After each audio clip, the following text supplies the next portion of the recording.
Believe it or not, this is October 30th, 2011. We just got a foot of snow, no power. Had to go all the way into Manchester to get gas for the generator. Our Magnolia tree is toast. Didn't quite make it through the storm.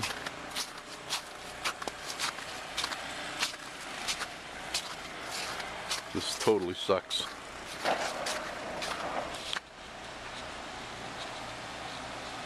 You know, broken branches on our Magnolia tree.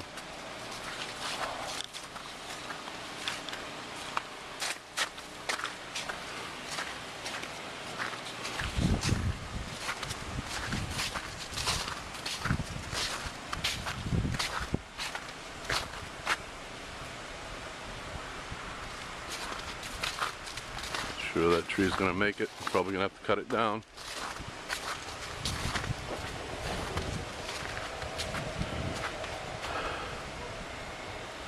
Again, the date is October 30th, 2011. After a foot of snow. Radio says that over 300,000 people are out of power right now. Running on generator. As I said before, I had to go all the way into Manchester to get gas. No one had power.